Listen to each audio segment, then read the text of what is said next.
Have you been shafted? I don't know what the word is, but if somebody else volunteers that term, I'm not going to argue with them.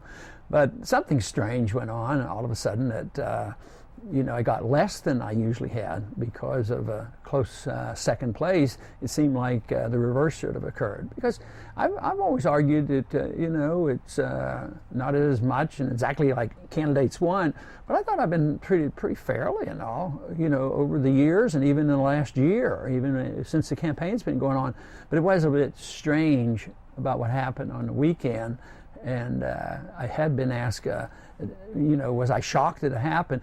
Not really. It wasn't totally unexpected, but being asked whether I was disappointed, yeah, I'm disappointed because most of us like to see that we, get credit for some achievements. And I personally believe that we did have an achievement and that it reflected good organization. And most important to me is I like to think that it reflects that more and more people are accepting some of my arguments. That's, of course, why I'm in this, is to make sure people vote for significant change and philosophic change that will have a real impact both on our foreign policy and on our economy, which I believe is the only way you can get our jobs back. You were less than 1% behind Bachmann. Yeah, and it was 152 votes. That's pretty close. But we got a big charge out of the headline that says, Bachmann first place, Polinian third, and then essentially just forgot about it. I mean, what's going on? Is somebody, when they ask me that, and it's normal for you to ask a question like that, but I keep thinking maybe I should be asking the media, the question, but nevertheless. How much of that do you think had to do with the weekend entry of another Texan into the race? Hardly any, because if that would have been the case, Bachmann would have had a lot less. I mean, Perry didn't get, I don't think he was on interviews. I don't think he was interviewed by 5 major networks. And yet she was. It probably had a little impact, but I don't think that would justify an exclusion. It might justify a dilution. But the event, if the event was worth anything, I should have been asked a few questions. If the event was worth nothing, then Bachmann shouldn't have been, on 5 stations and me none. Because some say it is the most meaningless thing that has the biggest impact. The straw poll, and that it doesn't mean anything in terms of legally electoral votes. It doesn't mean, yeah. But it gives you a good idea of where your campaign stands. There's no doubt about it. It's talking about the message. It's talking about the messenger. It talks about your organization. It talks about fundraising. And it is a reflection of all those things. So it's not a guarantee. Doing well doesn't mean there's a guarantee.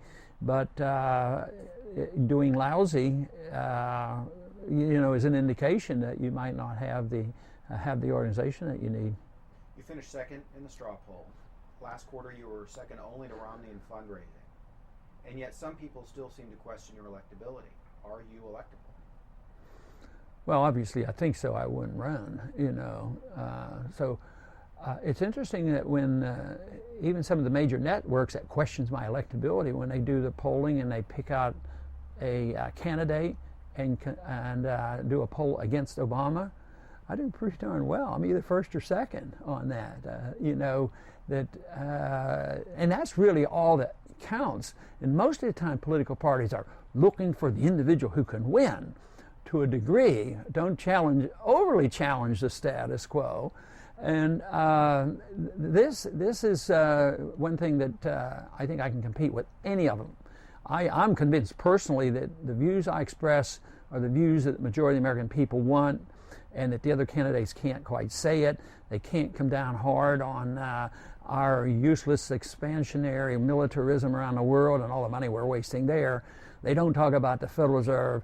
They don't have a full expression of personal liberties and what's happening at airports and invasion of our privacy and search warrants searches without search warrants. They don't address any of that, and that's what the American people are really tired of. So in many ways, it is my position on those views that can challenge Obama much better than any of the other candidates. When you ran 4 years ago, the night that you got out of the race, you did an interview with us in which you said it's not over and thus the Campaign for Liberty began within 24 hours almost, Right. And at that time, there wasn't a Tea Party to speak of. Do you feel like the explosion of the Tea Party has opened more people to what you have been talking about for years?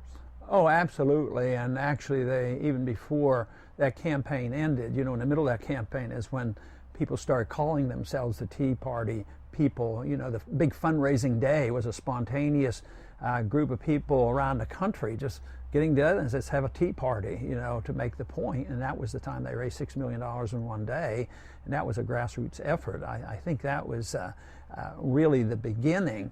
But then it continued and it grew. It became more amorphous. There was a lot of different people coming in, and they were brought together mainly. The government wasn't the answer. The government was too big. They spent too much money. The debt was a danger. But in the specifics, then there were some discussions going on, and they continue to go on. But the disenchantment with the status quo of both Republicans and Democrats is very, very strong. You take a state like New Hampshire, which is an important early primary state. There are more registered independents than there are Republicans or Democrats. I mean, that's fertile field for a candidate like myself because they're allowed to vote in Republican primary. So that's, I believe, the majority of the American people today. If you take the hardcore Democratic base that won't do anything other than vote for a Democrat and a hardcore Republican base, I bet you're talking about 25 or 30% on each side, and the rest are up for grabs. And those are the really independent-minded people who are looking for different answers to our problem and a different explanation, because so far they've been wrong. I mean, and it's such a wonderful opportunity for us who defend personal liberty and free markets, the American tradition and sound money. We see it as a fantastic opportunity to sway people into once again believing in what made America great, and that is our freedoms. So how are you different from any of the Democrats in leadership right now with the president and the Republicans who want to be president? Well, I think on these several issues, I'm different than the leadership of both parties because both parties endorse the wars.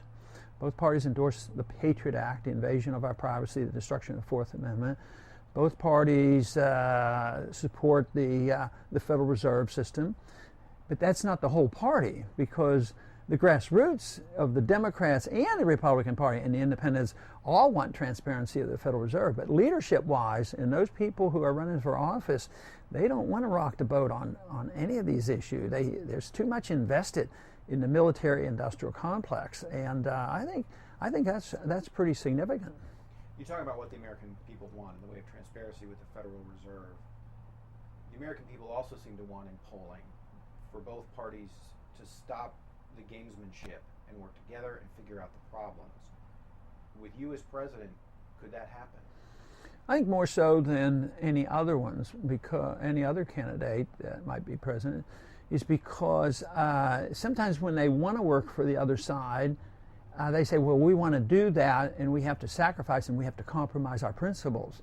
I don't say that. I want to work with the other side, but I want to bring people together from the left and the right who agrees with these basic principles. For instance, I get half my support from people who believe in civil liberties, where a lot of Republicans are very weak on, and being against this war that's going on in the Democratic base. The progressives are the ones who are sick and tired of Obama's wars and expanding the war. So bringing those people over onto a side where I can work with conservatives who say the spending is too big and we need less taxes and we need a freer market and sound money. So I think bringing people together like that, and nobody has to sacrifice any principles. They just have to work in coalitions. So coalition building is really what I've strived to do over the many years. And the best example of achieving that was to get the House to at least pass the Federal Reserve bill last year. And that was not done by Republicans. As a matter of fact, it was passed. The only place it was passed was in the Democratic House.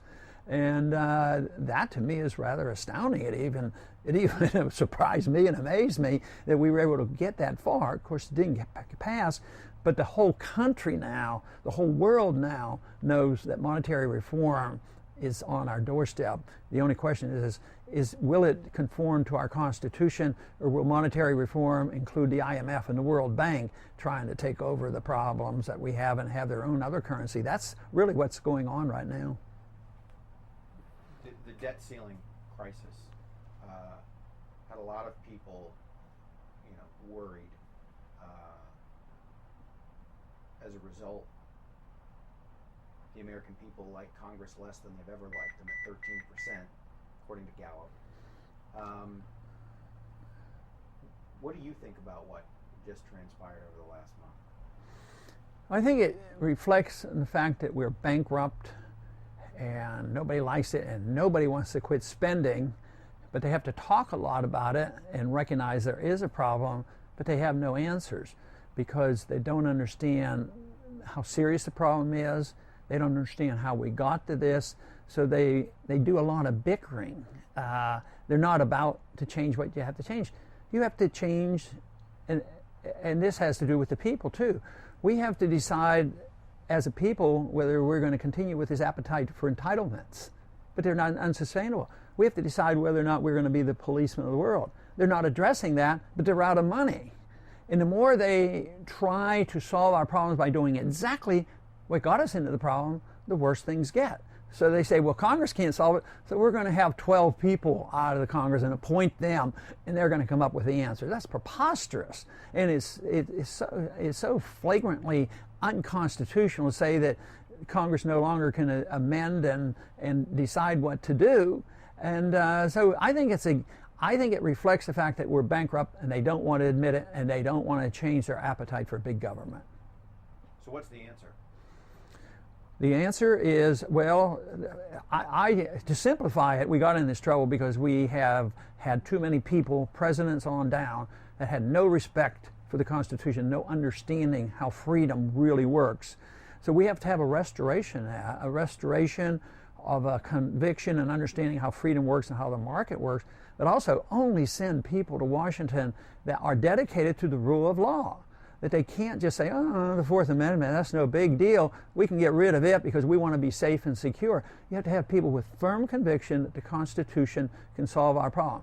So if we got into this trouble by not following the Constitution, we can solve almost all our problems just by having only people there that will enforce the Constitution. That means a lot of spending cuts, essentially. Absolutely. Right? A lot of spending cuts. But not in an absolute term. Actually, there'd be more spending. It's just that the government wouldn't do the spending. If you have a prosperous economy, there's a lot more spending, and the people spend it. Now, we spend, but we have to borrow the money or print the money. So we have to quit that. And that means a lot of cuts. And if we did it in a sensible, gradual way, we could work our way out of this. The odds are getting slimmer and slimmer that we're going to do it that way. But it will have to come when there's a total economic breakdown, destruction of the dollar. So I'm not optimistic that it's going to be easy to get the people to agree on, oh yeah, cut my check in half, I'll go along with that. Everybody's fighting over a pie that is shrinking. The jobs are going away, the revenues are going down, the demands remain high, and the most basic economic principle that they don't adhere to when we run into a recession or depression is you have to allow the malinvestment and the debt to be liquidated, and they haven't done that. They always prop it up. Instead of allowing the bankruptcy, the American people got stuck with the bad deals, the derivatives and all the bad mortgages. So you can't do it. Japan's been in the doldrums for 20 years because they've done that. It took us 17 years to get out of our depression because we wouldn't allow the correction. And right now we're into our fourth year of trying to correct things. The market wants to correct by getting rid of debt. Politicians can't allow that. They have to always prop up the debt and the bad investments. But eventually the debt is liquidated. So what the government and the politicians want is to liquidate it by bad money. We'll pay off all the bills, but we're going to pay them off with dollars that have no value. That's what they're working on, and that just takes a lot longer, and it penalizes the middle class. The danger is political chaos, destruction of the middle class, and we see that just in the housing crisis. People losing their jobs and losing their houses. That's what we've embarked on, and that has to be reversed if we want any prosperity in this country again. But given the current state of Congress, even if you were president, could you accomplish any of that? It would remain to be seen. I would hope that I could build on a consensus, as we did on bringing about the importance of the Federal Reserve, and conditions will change rapidly. They're going to be much worse next summer, and the people will say, hey, more and more people say, he was right. He was warning us about the housing bubble all those years and nobody listened. So yeah, it'll be credibility, it'll be, my ability, it'll be how willing they are to admit the mistakes are made and admit that we don't need troops around the world. The majority of American people now think it's pretty silly about us having all these troops all over the world when we're flat out broke. What are you doing? So now I think we're approaching that, and it remains to be seen. And obviously, I'm convinced that I have something to offer, and that this philosophy is the answer to the bad philosophy. And we've had a good test, 40 years, and it's a total failure. And it's going to be more evident within the next 12 months of the total failure of Keynesian economics, printing press money, massive deficits that hasn't worked. And anybody who says just more of it is going to fix it, it's very foolish. You think it's going to get worse before it gets better? Oh, yes, it will get worse. And you have to accept the fact that if you did what I'm talking about, you could have a bad year, but then it would be all over. If we'd have done the right thing in 2008, 2009, we'd have been working again like we did in the year 1921. We had to have the correction after the inflation of World War I. We had a depression for a year, bad depression, but nobody even remembers it because it was liquidation of debt. If an individual can't get ahead because they have too many credit card debts and mortgage debts, if they get all that debt paid up, then they have growth again in their own welfare, in their own well-being. Sometimes they pay it off and sometimes they declare bankruptcy.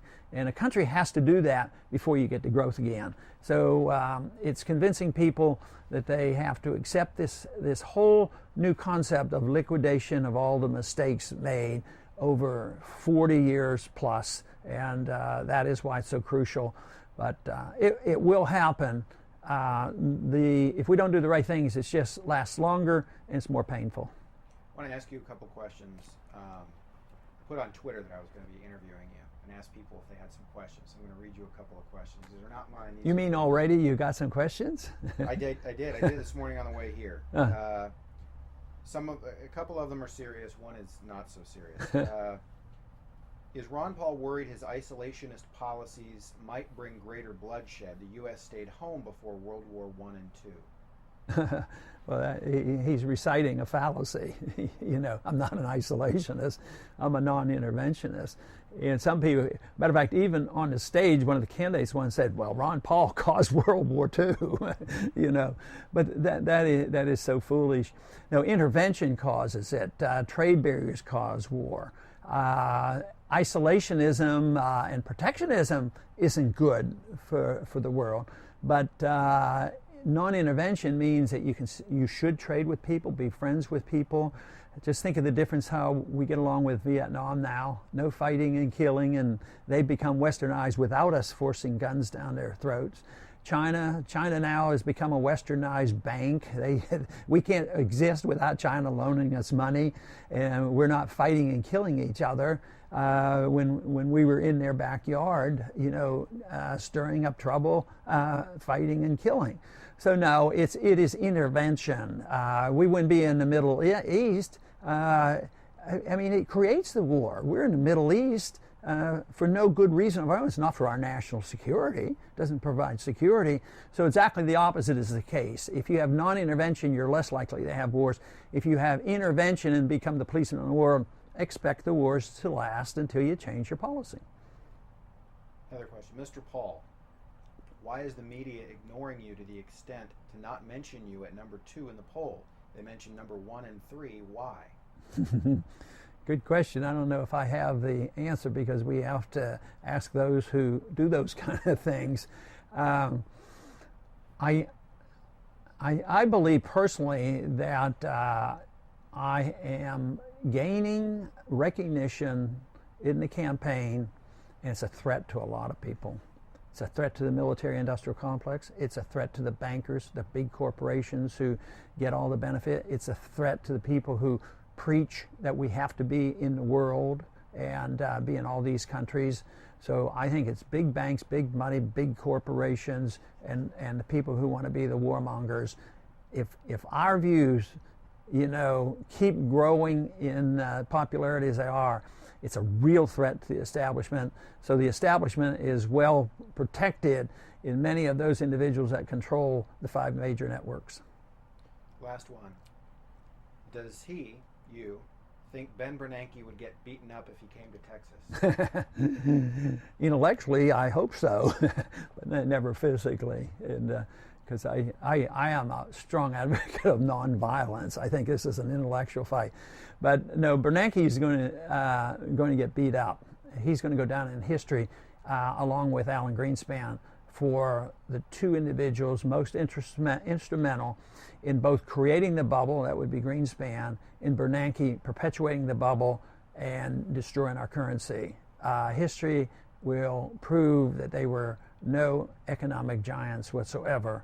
And I think in an intellectual way, beating up on those views is not a bad idea, but we must first, prove that the views of the free market and sound money are the views that would restore prosperity to this country. Good. Anything else you'd like to add? Can't think of anything. Well, I'll ask you one last question. You've run before. You're getting out of Congress after this. Why do you want to be president? It's a pretty darn good question, because my main goal is I believe that the views I express and the economists I follow have answers. I want to do the things I think would help the country. But in a narrow sense of the word, in a narrow sense, just wanting to be president would be silly and foolish. And I think most of the others, that's what they want. Oh, I can be president. This is very important. But they're not really coming up with something they strongly believe in. They all want to just perpetuate the status quo. Well, I'm going to tinker here. Yeah, maybe we can move our troops from here to here. They're just tinkerers. So I would say that my strong motivation is I am convinced that those individuals I've read and studied on the understanding of the concept of liberty, our history in America, what made us great, and the economic policies that we need, and how important sound money is and non-intervention, believe me, those are the answers to our trouble, and I believe I can present them to the people and lead in that way better than the rest of them.